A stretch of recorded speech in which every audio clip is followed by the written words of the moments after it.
ಹಾಗಾದರೆ ಮೇಷರಾಶಿಯವರೇ, ಇದೇ ಸಿರು ಬಿಗಿ ಹಿಡಿದು ಕುಳಿತುಕೊಳ್ಳಿ. ಏಕೆಂದರೆ ಜುಲೈ 27ರಿಂದ ನಿಮ್ಮ ಜೀವನದಲ್ಲಿ ಎಂತಹ ಭಯಾನಕ ಚಂಡಮಾರುತ ಬರಲಿದೆ ಎಂದರೆ ಅದು ನಿಮ್ಮ ಇಡೀ ಜೀವನವನ್ನು, ನಿಮ್ಮ ಇಡೀ ಭವಿಷ್ಯವನ್ನೇ ಬುಡಮೇಲು ಮಾಡಿಬಿಡುತ್ತದೆ. ಹೌದು ಸ್ನೇಹಿತರೆ, ಬರೋಬ್ಬರಿ 30 ವರ್ಷಗಳ ನಂತರ ಶನಿದೇವರು ವಕ್ರಿಯಾಗುತ್ತಿದ್ದಾರೆ ಮತ್ತು ಈ ಶನಿಯ ಚಂಡಮಾರುತ ಶುರುವಾಗಲಿದೆ. ಜುಲೈ 27ರಿಂದ ಶನಿದೇವರು ನಿಮ್ಮ ಪ್ರತಿಯೊಂದು ಕರ್ಮದ, ನಿಮ್ಮ ಪ್ರತಿಯೊಂದು ಹಣಿ ಕಣ್ಣೀರಿನ ಲೆಕ್ಕಾಚಾರ ಮಾಡಲು ಬರುತ್ತಿದ್ದಾರೆ. ಮೇಷರಾಶಿಯವರೇ, ಕಳೆದ ಸ್ವಲ್ಪ ಸಮಯದಿಂದ ನಿಮ್ಮ ಜೀವನದಲ್ಲಿ ನೀವು ಅನುಭವಿಸುತ್ತಿರುವ ನೋವು ಮತ್ತು ಕಷ್ಟಗಳಿವೆಯಲ್ಲ, ನೀವು ಪಟ್ಟ ಕಷ್ಟದ ಫಲ ಬೇರೆಯವರಿಗೆ ಸಿಕ್ಕಿದ್ದು. ನಿಮ್ಮವರು ಎಂದು ಕರೆಸಿಕೊಳ್ಳುವವರೇ ನಿಮ್ಮ ಬೆನ್ನ ಹಿಂದೆ ನಿಮ್ಮ ವಿರುದ್ಧ ಸಂಚು ರೂಪಿಸಿದ್ದು. ರಾತ್ರಿಯೆಲ್ಲ ನಿದ್ದೆಗೆಟ್ಟು ಒಳಗೊಳಗೆ ನರಳಿ ನೀವು ಹರಿಸಿದ ಕಣ್ಣೀರು ಈಗ ಅದೆಲ್ಲಕ್ಕೂ ಸಂಪೂರ್ಣ ಲೆಕ್ಕಾಚಾರ ಸಿಗಲಿದೆ. ಈ ಜುಲೈ 27 ಸಾಮಾನ್ಯ ದಿನ ಎಂದು ಭಾವಿಸುವ ತಪ್ಪು ಮಾಡಬೇಡಿ. ಏಕೆಂದರೆ ಶನಿದೇವರು ನಿಮ್ಮನ್ನು ಅಳಿಸಿದವರನ್ನು ಈಗ ಮಂಡಿಯೂರುವಂತೆ ಮಾಡಲಿದ್ದಾರೆ. ಆದರೆ ಅದರ ಜೊತೆಗೆ ನಿಮಗಾಗಿ 3 ದೊಡ್ಡ ಸಿಹಿ ಸುದ್ದಿಗಳನ್ನು ತರುತ್ತಿದ್ದಾರೆ. ಅದನ್ನು ಕೇಳಿ ನಿಮ್ಮ ಕಣ್ಣುಗಳಿಂದ ಆನಂದ ಬಾಷ್ಪ ಹರಿಯಲಿದೆ. ನೀವು ಕಳೆದುಕೊಂಡದ್ದು, ನಿಮ್ಮಿಂದ ಕಸಿದುಕೊಂಡದ್ದು ಬಡ್ಡಿ ಸಮೇತ ನಿಮಗೆ ವಾಪಸ್ ಸಿಗಲಿದೆ. ಆದರೆ ಒಂದು ಮಾತನ್ನು ಕಿವಿಗೊಟ್ಟು ಕೇಳಿ. ನಿಮ್ಮ ಒಂದು ಸಣ್ಣ ತಪ್ಪು, ಹೌದು, ನಿಮ್ಮ ಒಂದು ಸಣ್ಣ ತಪ್ಪು ಶನಿದೇವರ ಈ ಸಂಪೂರ್ಣ ವರವನ್ನು ನೀರಿನಲ್ಲಿ ಹೋಮ ಮಾಡಿದಂತೆ ಹಾಳು ಮಾಡಬಹುದು. ನಿಮ್ಮ ಕೈಗೆ ಬರುತ್ತಿರುವ ರಾಜಯೋಗವು ನಿಮ್ಮಿಂದ ಕಿತ್ತು ಹೋಗಬಹುದು. ಜುಲೈ 27 ನಂತರ ನೀವು ಮರೆತರೂ ಮಾಡಬಾರದ ಆ 3 ತಪ್ಪುಗಳು ಯಾವುವು ಮತ್ತು 30 ವರ್ಷಗಳ ನಂತರ ನಿಮ್ಮ ಮಡಿಲಿಗೆ ಬೀಳಲಿರುವ ಆ ದೊಡ್ಡ ಪವಾಡ ಯಾವುದು? ಇಂದಿನ ಈ ವಿಡಿಯೋವನ್ನು ಅರ್ಧಕ್ಕೆ ಬಿಡುವ ಅಥವಾ ಸ್ಕಿಪ್ ಮಾಡುವ ತಪ್ಪು ಮಾಡಬೇಡಿ. ಇಲ್ಲದಿದ್ದರೆ ಜೀವನ ಪೂರ್ತಿ ಪಶ್ಚಾತ್ತಾಪ ಪಡುತ್ತೀರಿ. ಬನ್ನಿ ಒಂದೊಂದಾಗಿ ಎಲ್ಲಾ ಸತ್ಯಗಳನ್ನು ತಿಳಿಯೋಣ. ಈ ಗೋಚಾರದ ಮೂಲ ಶಕ್ತಿಯನ್ನು ಅರ್ಥ ಮಾಡಿಕೊಳ್ಳುವುದು ಅತ್ಯಂತ ಅವಶ್ಯಕವಾಗಿದೆ. ಮೇಷರಾಶಿಯವರ ಮೇಲೆ ಪ್ರಸ್ತುತ ಶನಿಯ ಸಾಡೇಸಾತ್ಯ ಮೊದಲ ಹಂತ ನಡೆಯುತ್ತಿದೆ. ಶನಿದೇವರು ನಿಮ್ಮ 12ನೇ ಮನೆಯಲ್ಲಿ, ಅಂದರೆ ವ್ಯಯ, ಖರ್ಚು ಮತ್ತು ವಿದೇಶದ ಮನೆಯಲ್ಲಿ ಗೋಚಾರ ಮಾಡುತ್ತಿದ್ದಾರೆ. ಜುಲೈ 26ರಂದು ಶನಿ ವಕ್ರಿಯಾಗುತ್ತಿದ್ದಾರೆ. ವಕ್ರಿಯಾಗುವುದರ ಅರ್ಥ ಅವರು ಹಿಂದಕ್ಕೆ ಚಲಿಸುತ್ತಾರೆ ಎಂದಲ್ಲ, ಬದಲಾಗಿ ಜ್ಯೋತಿಷ್ಯದ ತತ್ವಗಳ ಪ್ರಕಾರ ಅವರ ದೃಷ್ಟಿ ಮತ್ತು ಶಕ್ತಿಯು ನಿಮ್ಮ 11ನೇ ಮನೆಯತ್ತ, ಅಂದರೆ ಲಾಭದ ಸ್ಥಾನದತ್ತ ತಿರುಗುತ್ತದೆ. ಈಗ 11ನೇ ಮನೆಯಲ್ಲಿ ರಾಹು ಮೊದಲೇ ನೆಲೆಸಿದ್ದಾನೆ. ಜ್ಯೋತಿಷ್ಯದ ಒಂದು ಆಳವಾದ ಸೂತ್ರವಿದೆ: ಯಥಾ ಶನಿ ತಥಾ ರಾಹು. ಶನಿ ಇದ್ದಂತೆ ರಾಹು. ಶನಿ ಕರ್ಮದ ಫಲವನ್ನು ನಿಧಾನವಾಗಿ ನೀಡುತ್ತಾನೆ, ಆದರೆ ರಾಹುವಿನಲ್ಲಿ ತೀವ್ರ ವೇಗವಿದೆ. ವಕ್ರಿ ಶನಿಯ ಸ್ಥಿತಿಯು ರಾಹುವಿನ ವೇಗವನ್ನು ಸಂಧಿಸಿದಾಗ ನಿಂತು ಹೋದ ಕೆಲಸಗಳಲ್ಲಿ ದಿಢೀರ್ ವೇಗ ಬರುತ್ತದೆ. ಸಾಡೇಸಾತಿಯ ಕಾರಣದಿಂದ ನಿಧಾನವಾಗಿದ್ದ ನಿಮ್ಮ ಕೆಲಸಗಳು ಈಗ ವೇಗ ಪಡೆದುಕೊಳ್ಳುತ್ತವೆ. 12ನೇ ಮನೆಯ ಶನಿಯು ನಿಮ್ಮ ಖರ್ಚುಗಳನ್ನು ಸೂಕ್ಷ್ಮವಾಗಿ ಗಮನಿಸುತ್ತಾನೆ. ಆದ್ದರಿಂದ ಹಿಂದಿನ ಆರ್ಥಿಕ ಅಥವಾ ಮಾನಸಿಕ ನಷ್ಟವನ್ನು ಮರೆತು ಹೊಸದಾಗಿ ಗಮನ ಹರಿಸುವ ಸಮಯ ಬಂದಿದೆ. ವೃತ್ತಿ ಮತ್ತು ವ್ಯಾಪಾರದ ದೃಷ್ಟಿಯಿಂದ ಈ ಸಮಯ ನಿಮ್ಮನ್ನು ಹೊಸ ಎತ್ತರಕ್ಕೆ ಕೊಂಡೊಯ್ಯುವ ಸಾಮರ್ಥ್ಯ ಹೊಂದಿದೆ. 12ನೇ ಮನೆಯ ಶನಿ ನಿಮ್ಮಿಂದ ಸರಿಯಾದ ದಿಕ್ಕಿನಲ್ಲಿ ನಿರಂತರ ಶ್ರಮವನ್ನು ನಿರೀಕ್ಷಿಸುತ್ತಿದ್ದಾನೆ. ಉದ್ಯೋಗದಲ್ಲಿರುವವರಿಗೆ ಸೆಪ್ಟೆಂಬರ್ ತಿಂಗಳು ವಿಶೇಷ ಲಾಭದಾಯಕವಾಗಿರುತ್ತದೆ. ಸೆಪ್ಟೆಂಬರ್ 7ರಂದು ಬುಧನು ತನ್ನದೇ ಕನ್ಯಾ ರಾಶಿಯಲ್ಲಿ ನಿಮ್ಮ 6ನೇ ಮನೆಗೆ ಪ್ರವೇಶಿಸಿದಾಗ ಕೆಲಸದ ಸ್ಥಳದಲ್ಲಿ ನಿಮ್ಮ ಭೌತಿಕ ಸಾಮರ್ಥ್ಯ ಅತ್ಯಂತ ತೀಕ್ಷ್ಣವಾಗುತ್ತದೆ. 6ನೇ ಮನೆ ಶತ್ರು ಮತ್ತು ಉದ್ಯೋಗ ಮನೆಯಾಗಿದೆ ಮತ್ತು ಇಲ್ಲಿ ಬುಧನ ಗೋಚಾರವು ಹೊಸ ಉದ್ಯೋಗ ಅಥವಾ ಬಡ್ತಿಗಾಗಿ ತುಂಬಾ ಅನುಕೂಲಕರ ವಾತಾವರಣವನ್ನು ಸೃಷ್ಟಿಸುತ್ತದೆ. ಸ್ವಂತ ವ್ಯಾಪಾರ ಮಾಡುವವರಿಗೆ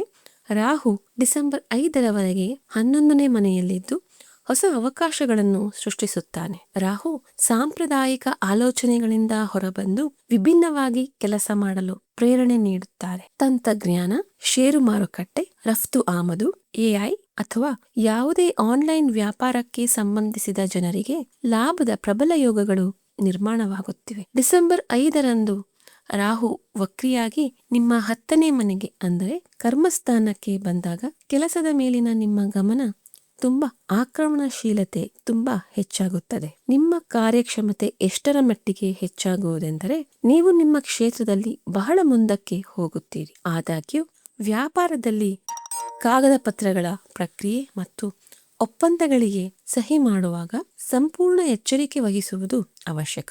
ಆರ್ಥಿಕ ಸ್ಥಿತಿ ಮತ್ತು ನಗದು ಹರಿವಿನ ವಿಷಯದಲ್ಲಿ ಈ ಗೋಚಾರವು ದೊಡ್ಡ ಮತ್ತು ಸಕಾರಾತ್ಮಕ ಬದಲಾವಣೆಗಳನ್ನು ತರುತ್ತಿದೆ.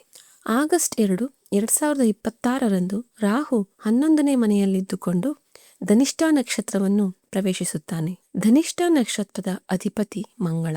ಮಂಗಳನ ಧೈರ್ಯ ಮತ್ತು ರಾಹುವಿನ ಶಕ್ತಿಯು ಸೇರಿ ನಿಮ್ಮೊಳಗೆ ಹಣ ಗಳಿಸುವ ಪ್ರಬಲ ಇಚ್ಛಾಶಕ್ತಿಯನ್ನು ಜಾಗೃತಗೊಳಿಸುತ್ತಿದ್ದವೆ. ನೀವು ಹಣ ಗಳಿಸಲು ಸಂಪೂರ್ಣ ನಿಷ್ಠೆಯಿಂದ ಕೆಲಸ ಮಾಡುತ್ತೀರಿ. ಹೊಸ ಆದಾಯದ ಮೂಲಗಳು ಸೃಷ್ಟಿಯಾಗುತ್ತವೆ ಮತ್ತು ತಡೆ ಹಿಡಿಯಲ್ಪಟ್ಟ ಹಣ ವಾಪಸ್ ಬರುವ ಸಾಧ್ಯತೆ ಇದೆ. ಆದರೆ ಇಲ್ಲಿ ಜ್ಯೋತಿಷ್ಯದ ಸಮತೋಲನವನ್ನು ಅರ್ಥ ಮಾಡಿಕೊಳ್ಳಬೇಕು. 11ನೇ ಮನೆಯಿಂದ ಬರುವ ಹಣದ ಜೊತೆಗೆ 12ನೇ ಮನೆಯಲ್ಲಿ ಕುಳಿತಿರುವ ಶನಿಯು ಖರ್ಚುಗಳ ದಾರಿಯನ್ನು ತೆರೆಯುತ್ತಿದ್ದಾನೆ. ಆದಾಯ ಹೆಚ್ಚಾದಂತೆ ಕೌಟುಂಬಿಕ ಅಗತ್ಯಗಳು, ಮನೆಯ ನವೀಕರಣ ಅಥವಾ ಆರೋಗ್ಯದ ಮೇಲೆ ನಗದು ಹಣದ ಖರ್ಚು ಹೆಚ್ಚಾಗಬಹುದು. ಇದನ್ನು ಸಮತೋಲನಗೊಳಿಸಲು ಅತ್ಯುತ್ತಮ ಜ್ಯೋತಿಷ್ಯ ಪರಿಹಾರವೇನೆಂದರೆ ನಿಮ್ಮ ಆದಾಯದ ಒಂದು ಭಾಗವನ್ನು ನಿಶ್ಚಿತ ಹೂಡಿಕೆ SIP ಅಥವಾ ಆಸ್ತಿಯಲ್ಲಿ ಹೂಡಿಕೆ ಮಾಡುವುದು. ಹಣವನ್ನು ಸರಿಯಾದ ಸ್ಥಳದಲ್ಲಿ ಹೂಡಿಕೆ ಮಾಡುವುದರಿಂದ ಶನಿದೇವರು ವ್ಯರ್ಥ ಖರ್ಚುಗಳನ್ನು ನಿಯಂತ್ರಿಸುತ್ತಾರೆ. ದಾಂಪತ್ಯ ಜೀವನ ಮತ್ತು ಪ್ರೇಮ ಸಂಬಂಧಗಳಿಗೆ ಈ ಸಮಯವು ಮಿಶ್ರ ಫಲಿತಾಂಶಗಳನ್ನು ನೀಡಲಿದೆ. ಸಿಂಗಲ್ ಆಗಿರುವವರಿಗೆ ನವೆಂಬರ್ 13ರ ನಂತರ ಸಮಯ ಅನುಕೂಲಕರವಾಗಿರುತ್ತದೆ. ಮಂಗಳನು ನಿಮ್ಮ 5ನೇ ಮನೆಯಲ್ಲಿ ಗೋಚಾರ ಮಾಡಿದಾಗ ಹೊಸ ಮತ್ತು ಆಳವಾದ ಸಂಬಂಧಗಳು ಪ್ರಾರಂಭವಾಗಬಹುದು. ವಿವಾಹಿತರಿಗೆ ಮತ್ತು ಪ್ರೇಮ ಸಂಬಂಧದಲ್ಲಿರುವವರಿಗೆ ಸೆಪ್ಟೆಂಬರ್ 2ರಿಂದ ಅಕ್ಟೋಬರ್ 3ರವರೆಗಿನ ಸಮಯ ಅತ್ಯಂತ ಶುಭವಾಗಿದೆ. ಶುಕ್ರನ ತುಲಾ ರಾಶಿಯಲ್ಲಿ ನಿಮ್ಮ 7ನೇ ಮನೆಯಲ್ಲಿದ್ದಾಗ ಮಾಲವ್ಯ ಮಹಾಪುರುಷ ಯೋಗ, ರಾಜಯೋಗವು ನಿರ್ಮಾಣವಾಗುತ್ತದೆ. ಈ ಗೋಚಾರವು ಸಂಬಂಧಗಳಲ್ಲಿ ರೊಮ್ಯಾನ್ಸ್, ಸ್ಥಿರತೆ ಮತ್ತು ಪರಸ್ಪರ ಗೌರವವನ್ನು ಹೆಚ್ಚಿಸುತ್ತದೆ. ಗಮನದಲ್ಲಿಡಬೇಕಾದ ವಿಷಯವೆಂದರೆ ಅಕ್ಟೋಬರ್ 31ರಂದು ದೇವಗುರು ಬೃಹಸ್ಪತಿಯು ನಿಮ್ಮ 5ನೇ ಮನೆಗೆ ಪ್ರವೇಶಿಸುತ್ತಾನೆ. ಅಲ್ಲಿ ಕೇತು ಮೊದಲೇ ಇದ್ದಾನೆ. ನವೆಂಬರ್ ತಿಂಗಳಲ್ಲಿ ಗುರು ಚಂಡಾಲ ಯೋಗದ ಪ್ರಭಾವದಿಂದಾಗಿ ಸೈದ್ಧಾಂತಿಕ ಭಿನ್ನಾಭಿಪ್ರಾಯಗಳು ಮತ್ತು ಅಹಂಕಾರ ಉಂಟಾಗಬಹುದು. ಈ ಅವಧಿಯಲ್ಲಿ ಮಾತುಕತೆಯಲ್ಲಿ ಸಂಯಮವಿರಲಿ ಮತ್ತು ವಿವಾದಗಳನ್ನು ತಪ್ಪಿಸಲು ಮೌನವಾಗಿರಲು ಪ್ರಯತ್ನಿಸಿ. ಕೌಟುಂಬಿಕ ಜೀವನದಲ್ಲಿ ಈ ಗೋಚಾರವು ಒಟ್ಟಾರೆಯಾಗಿ ನಿಮಗೆ ಮಾನಸಿಕ ಶಾಂತಿಯನ್ನು ನೀಡುತ್ತದೆ. ಅಕ್ಟೋಬರ್ 31ರವರೆಗೆ ಗುರುವು ನಿಮ್ಮ 4ನೇ ಮನೆಯಲ್ಲಿ ತನ್ನ ಉಚ್ಚ ರಾಶಿಯಾದ ಕರ್ಕದಲ್ಲಿ ಕುಳಿತು ಹಂಸ ರಾಜಯೋಗವನ್ನು ರೂಪಿಸುತ್ತಿದ್ದಾನೆ. ಇದು ಕೌಟುಂಬಿಕ ಸುಖ ಮತ್ತು ತಂದೆ ತಾಯಿಯ ಆಶೀರ್ವಾದದ ಸಮಯ. ಆಸ್ತಿ ಅಥವಾ ಹೊಸ ವಾಹನ ಖರೀದಿಸಲು ಇದು ಅತ್ಯಂತ ಅನುಕೂಲಕರ ಅವಧಿಯಾಗಿದೆ. ವಿಶೇಷವಾಗಿ ಜುಲೈ ಅಂತ್ಯ ಮತ್ತು ನವೆಂಬರ್ನಲ್ಲಿ. ಆದಾಗ್ಯೂ ಸೆಪ್ಟೆಂಬರ್ 18ರಿಂದ ನವೆಂಬರ್ 12ರವರೆಗೆ ಮಂಗಳನು ಕರ್ಕ ರಾಶಿಯಲ್ಲಿ ನೀಚನಾಗುತ್ತಾನೆ. ಈ ಸಮಯವು ತಾಯಿಯ ಆರೋಗ್ಯ ಮತ್ತು ಕೌಟುಂಬಿಕ ಆಸ್ತಿ ವಿಷಯಗಳಲ್ಲಿ ವಿಶೇಷ ಎಚ್ಚರಿಕೆ ವಹಿಸುವ ಸಮಯವಾಗಿದೆ. ಈ ಅವಧಿಯಲ್ಲಿ ಯಾವುದೇ ದೊಡ್ಡ ಕೌಟುಂಬಿಕ ಅಥವಾ ಆಸ್ತಿಗೆ ಸಂಬಂಧಿಸಿದ ನಿರ್ಧಾರವನ್ನು ತೆಗೆದುಕೊಳ್ಳುವಾಗ ಆತುರ ಪಡಬೇಡಿ ಮತ್ತು ನಿಮ್ಮ ಮಾತನ್ನು ಮೃದುವಾಗಿಟ್ಟುಕೊಳ್ಳಿ. ಆರೋಗ್ಯದ ದೃಷ್ಟಿಯಿಂದ ಶನಿಯ ಸಾಡೆಸಾತಿಯ ಪ್ರಭಾವವು ಸ್ಪಷ್ಟವಾಗಿ ಗೋಚರಿಸುತ್ತದೆ. 12ನೇ ಮನೆಯ ಶನಿಯು ದಿಢೀರ್ ಅನಾರೋಗ್ಯ ತರುವುದಿಲ್ಲ, ಬದಲಾಗಿ ನಿಧಾನವಾಗಿ ದೈಹಿಕ ಆಯಾಸದ ಮುನ್ಸೂಚನೆಗಳನ್ನು ನೀಡುತ್ತಾನೆ. ಈ ಅವಧಿಯಲ್ಲಿ ಕೀಲು ನೋವು, ನಿದ್ರಾಹೀನತೆ ಅಥವಾ ಸ್ಕ್ರೀನ್ ಟೈಮ್ನಿಂದಾಗಿ ಕಣ್ಣುಗಳಲ್ಲಿ ಆಯಾಸದಂತಹ ಸಮಸ್ಯೆಗಳು ಉಂಟಾಗಬಹುದು. ಕೆಲಸದ ಅತಿಯಾದ ಒತ್ತಡದಿಂದಾಗಿ ಮಾನಸಿಕ ಆಯಾಸವೂ ಸಾಧ್ಯ.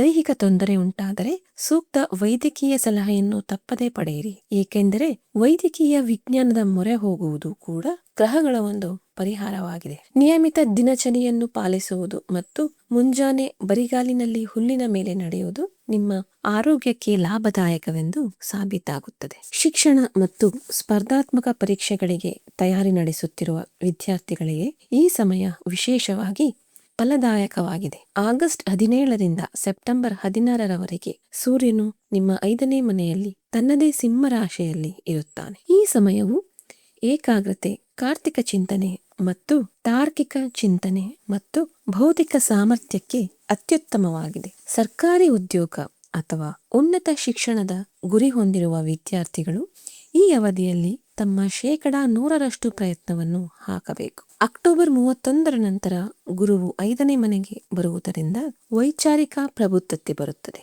ಆದರೆ ನವೆಂಬರ್ನಲ್ಲಿ ಕೇತುವಿನ ಉಪಸ್ಥಿತಿಯಿಂದಾಗಿ ನಿರ್ಧಾರಗಳನ್ನು ತೆಗೆದುಕೊಳ್ಳುವಲ್ಲಿ ಸ್ವಲ್ಪ ಗೊಂದಲ ಉಂಟಾಗಬಹುದು. ಇಂತಹ ಸಂದರ್ಭದಲ್ಲಿ ಗುರುವೃಂದ ಮತ್ತು ಪೋಷಕರ ಮಾರ್ಗದರ್ಶನವನ್ನು ಖಂಡಿತವಾಗಿ ಪಡೆಯಿರಿ. ಮನೆ ನಿಭಾಯಿಸುವ ಮಹಿಳೆಯರಿಗೆ 4ನೇ ಮನೆಯಲ್ಲಿ ಉಚ್ಚ ಗುರುವಿನ ಗೋಚಾರವು ಅತ್ಯಂತ ಸಕಾರಾತ್ಮಕ ಮತ್ತು ಆಧ್ಯಾತ್ಮಿಕ ವಾತಾವರಣವನ್ನು ನಿರ್ಮಿಸುತ್ತದೆ. ಕೌಟುಂಬಿಕ ಸಂಬಂಧಗಳಲ್ಲಿ ಮಧುರತೆ ಬರುತ್ತದೆ. ಸಾಡೆ ಸಾತಿಯ ಪ್ರಭಾವದಿಂದ ದೈಹಿಕ ಆಯಾಸ ಅನಿಸಬಹುದು. ಆದ್ದರಿಂದ ನಿಮ್ಮ ವಿಶ್ರಾಂತಿಗೆ ಸಮಯ ಮೀಸಲಿಡುವುದು ಅವಶ್ಯಕ. ನೀವೇನಾದರೂ ಸ್ವತಂತ್ರ ಕೆಲಸ ಅಥವಾ ವ್ಯಾಪಾರ ಪ್ರಾರಂಭಿಸುವ ಬಗ್ಗೆ ಯೋಚಿಸುತ್ತಿದ್ದರೆ ಆಗಸ್ಟ್ ಮತ್ತು ಸೆಪ್ಟೆಂಬರ್ ಸಮಯ ಅದಕ್ಕೆ ವಿಶೇಷವಾಗಿ ಅನುಕೂಲಕರವಾಗಿದೆ. ರಾಹು ನಿಮಗೆ ಯಶಸ್ಸನ್ನು ತಂದುಕೊಡುತ್ತಾನೆ.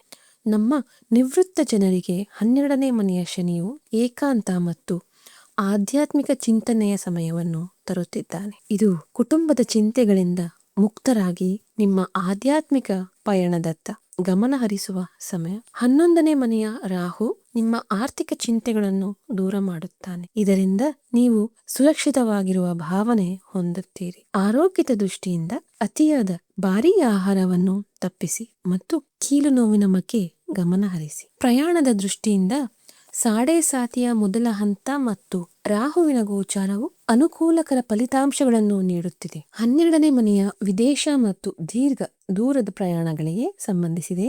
ವಿದೇಶಕ್ಕೆ ಹೋಗಲು ವೀಸಾಕ್ಕಾಗಿ ಅಥವಾ ಅಲ್ಲಿ ನೆಲೆಸಲು ಪ್ರಯತ್ನಿಸುವವರಿಗೆ ಈ ಸಮಯವು ದಾರಿಯಲ್ಲಿನ ಅಡೆತಡೆಗಳನ್ನು ನಿವಾರಿಸುತ್ತೆ. ಕೆಲಸದ ನಿಮಿತ್ತ ಮಾಡುವ ಪ್ರಯಾಣಗಳು ಸ್ವಲ್ಪ ಆಯಾಸವನ್ನು ನೀಡುತ್ತವೆ. ಆದರೆ 11ನೇ ಮನೆಯ ರಾಹುವಿನ ಕಾರಣದಿಂದ ಪ್ರತಿ ಪ್ರಯಾಣದಿಂದ ಆರ್ಥಿಕ ಲಾಭ ಮತ್ತು ಹೊಸ ಸಂಪರ್ಕಗಳು ಲಭ್ಯವಾಗುತ್ತವೆ. ಮಾನಸಿಕ ಮತ್ತು ಆಧ್ಯಾತ್ಮಿಕ ಮಟ್ಟದಲ್ಲಿ ಈ ಸಮಯ ನಿಮ್ಮನ್ನು ಒಳಗಿನಿಂದ ಬಲಪಡಿಸುತ್ತದೆ. ರಾಹು ನಿಮ್ಮ ಮಹತ್ವಾಕಾಂಕ್ಷೆಗಳನ್ನು ಹೆಚ್ಚಿಸುತ್ತಾನೆ. ಆದರೆ ಡಿಸೆಂಬರ್ 5ರಂದು ಕೇತು 4ನೇ ಮನೆಗೆ ಪ್ರವೇಶಿಸಿದಾಗ ಅದು ನಿಮ್ಮನ್ನು ಆಧ್ಯಾತ್ಮಿಕ ಆತ್ಮಾವಲೋಕನದ ಕಡೆಗೆ ಕೊಂಡೊಯ್ಯುತ್ತದೆ. ಪ್ರತಿದಿನ ಧ್ಯಾನ ಮಾಡುವುದು ಮತ್ತು ಇಷ್ಟದೇವರ ಮಂತ್ರವನ್ನು ಜಪಿಸುವುದು ಸಾಡೆ ಸಾತಿ ಮತ್ತು ರಾಹುವಿನ ತೀವ್ರ ಶಕ್ತಿಯ ನಡುವೆ ನಿಮಗೆ ಮಾನಸಿಕ ಶಾಂತಿಯನ್ನು ನೀಡುತ್ತದೆ. ಮುಂಬರುವ ತಿಂಗಳುಗಳ ಘಟನಾವಳಿಗಳನ್ನು ಹಂತ ಹಂತವಾಗಿ ಅರ್ಥ ಮಾಡಿಕೊಳ್ಳುವುದು ಕೂಡ ಅವಶ್ಯಕ. ಜುಲೈ ದ್ವಿತೀಯಾರ್ಧವು ಕೌಟುಂಬಿಕ ಮತ್ತು ಆಸ್ತಿಗೆ ಸಂಬಂಧಿಸಿದ ನಿರ್ಧಾರಗಳಿಗೆ ಶುಭಕರವಾಗಿದೆ, ಏಕೆಂದರೆ ಸೂರ್ಯನು 4ನೇ ಮನೆಗೆ ಬಂದು ಕೆಲಸಗಳಲ್ಲಿ ವೇಗವನ್ನು ತರುತ್ತಾನೆ. ಆಗಸ್ಟ್ ತಿಂಗಳಲ್ಲಿ ರಾಹುವಿನ ನಕ್ಷತ್ರ ಬದಲಾವಣೆ ಮತ್ತು ಸೂರ್ಯನ ಗೋಚಾರವು ನಿಮ್ಮ ಆತ್ಮವಿಶ್ವಾಸವನ್ನು ಹೆಚ್ಚಿಸುತ್ತದೆ. ಸೆಪ್ಟೆಂಬರ್ ಮಧ್ಯದ ಸಮಯವು ವೃತ್ತಿ ಮತ್ತು ವ್ಯಾಪಾರಕ್ಕೆ ಅತ್ಯಂತ ಮಹತ್ವದ್ದಾಗಿದೆ. ಆದರೆ ಸೆಪ್ಟೆಂಬರ್ 18ರ ನಂತರ ಜಮೀನು ಆಸ್ತಿ ವಿಷಯಗಳಲ್ಲಿ ಎಚ್ಚರ ಅಗತ್ಯ. ಅಕ್ಟೋಬರ್ನಲ್ಲಿ ವಕ್ರಿ ಶನಿಯು ಹಳೆಯ ನಿಂತುಹೋದ ಕೆಲಸಗಳು ಮತ್ತು ಕಾನೂನು ವಿಷಯಗಳನ್ನು ಬಗೆಹರಿಸಲು ಅವಕಾಶ ನೀಡುತ್ತಾನೆ. ನವೆಂಬರ್ನಲ್ಲಿ ಗುರು ಚಂಡಾಲ ಯೋಗದ ಸಮಯದಲ್ಲಿ ಆದಾಯ ಹೆಚ್ಚಾಗುತ್ತದೆ, ಆದರೆ ಸಂಬಂಧಗಳಲ್ಲಿ ಅಹಂಕಾರದಿಂದ ದೂರವಿರಬೇಕು. ಡಿಸೆಂಬರ್ 5ರಂದು ರಾಹು ಮತ್ತು ಕೇತುಗಳ ರಾಶಿ ಬದಲಾವಣೆಯು ನಿಮ್ಮ ವೃತ್ತಿ ಜೀವನಕ್ಕೆ ಹೊಸ ದಿಕ್ಕನ್ನು ನೀಡುತ್ತದೆ ಮತ್ತು ಮುಂಬರುವ ವರ್ಷದ ರೂಪುರೇಷೆಯನ್ನು ನೀವು ಸಿದ್ಧಪಡಿಸಿಕೊಳ್ಳಲು ಸಾಧ್ಯವಾಗುತ್ತದೆ. ಮೇಷರಾಶಿಯ ಅಧಿಪತಿ ಮಂಗಳ, ಹಾಗಾಗಿ ಕೆಂಪು, ಮರೂನ್ ಮತ್ತು ಕೇಸರಿ ಬಣ್ಣಗಳು ನಿಮಗಾಗಿ ಶಕ್ತಿಯಾಗಿ ಕಾರ್ಯನಿರ್ವಹಿಸುತ್ತವೆ. ಪ್ರಮುಖ ಕೆಲಸಗಳಿಗಾಗಿ ಮಂಗಳವಾರ ಮತ್ತು ಗುರುವಾರ ನಿಮಗೆ ವಿಶೇಷವಾಗಿ ಫಲದಾಯಕವಾಗಿರುತ್ತವೆ. ಗ್ರಹಗಳ ಗೋಚಾರದ ಸಂಪೂರ್ಣ ಲಾಭವನ್ನು ಪಡೆಯಲು ಕರ್ಮದ ಜೊತೆಗೆ ಕೆಲವು ಜ್ಯೋತಿಷ್ಯ ಪರಿಹಾರಗಳೂ ಅವಶ್ಯಕ. ಶನಿಯ ಸಾಡೆ ಸಾತಿಯ ಪ್ರಭಾವವನ್ನು ಸಮತೋಲನಗೊಳಿಸಲು ಪ್ರತಿದಿನ ಸಂಜೆ ಶನಿ ಬೀಜ ಮಂತ್ರವನ್ನು ಜಪಿಸಿ. ಮಂಗಳನ ಶಕ್ತಿಗೆ ಸರಿಯಾದ ದಿಕ್ಕು ನೀಡಲು ಮತ್ತು ಧೈರ್ಯವನ್ನು ಹೆಚ್ಚಿಸಲು ಮಂಗಳವಾರದಂದು ಹನುಮಾನ್ ಚಾಲೀಸ ಪಠಿಸುವುದು ಅತ್ಯಂತ ಲಾಭದಾಯಕ. ಗುರುವಾರದಂದು ಹಳದಿ ವಸ್ತುಗಳನ್ನು ದಾನ ಮಾಡುವುದರಿಂದ ಗುರುಗ್ರಹದ ಶುಭ ಫಲಗಳು ಲಭಿಸುತ್ತವೆ. ಪ್ರತಿದಿನ ಸೂರ್ಯ ದೇವರಿಗೆ ಅರ್ಘ್ಯ ನೀಡುವುದು ಮತ್ತು ನಿಮ್ಮ ತಂದೆ ತಾಯಿ ಮತ್ತು ಗುರುವೃಂದವನ್ನು ಗೌರವಿಸುವುದು ನಿಮಗೆ ಯಾವಾಗಲೂ ಮಂಗಳಕರವಾಗಿರುತ್ತದೆ. ಕೊನೆಯದಾಗಿ ಒಂದು ವಿಷಯ ನೆನಪಿನಲ್ಲಿಡಿ, ರಾಹು ನಿಮ್ಮನ್ನು ಯಾವುದೇ ಪರಿಶ್ರಮವಿಲ್ಲದೆ ಲಾಭ ತರುವ ಯೋಜನೆಗಳತ್ತ ಆಕರ್ಷಿಸಬಹುದು. ಆದ್ದರಿಂದ ಯಾವುದೇ ರೀತಿಯ ಸಂಶೋಧನೆ ಇಲ್ಲದೆ ಎಲ್ಲಿಯೂ ಹೂಡಿಕೆ ಮಾಡಬೇಡಿ, ಆತುರ ಪಡಬೇಡಿ ಮತ್ತು ಯಾವುದೇ ದೊಡ್ಡ ನಿರ್ಧಾರ ತೆಗೆದುಕೊಳ್ಳುವ ಮೊದಲು ಖಂಡಿತವಾಗಿ ಚರ್ಚಿಸಿ. ಈ ಸಮಯವು ನಿಮ್ಮ ಜೀವನದಲ್ಲಿ ತರುತ್ತಿರುವ ದಿಕ್ಕಿನ ಬದಲಾವಣೆಯು ನಿಮ್ಮ ಕರ್ಮಗಳಿಗೆ ಅನುಗುಣವಾಗಿಯೇ ಫಲಿತಾಂಶವನ್ನು ನೀಡುತ್ತವೆ. ನಿಮ್ಮ ಶ್ರಮ ಮತ್ತು ದೇವರ ಮೇಲಿನ ನಂಬಿಕೆಯನ್ನು ಕಾಪಾಡಿಕೊಳ್ಳಿ. ಈ ಗೋಚಾರವು ನಿಮಗೆ ಅತ್ಯಂತ ಶುಭವೆಂದು ಸಾಬೀತಾಗುತ್ತದೆ.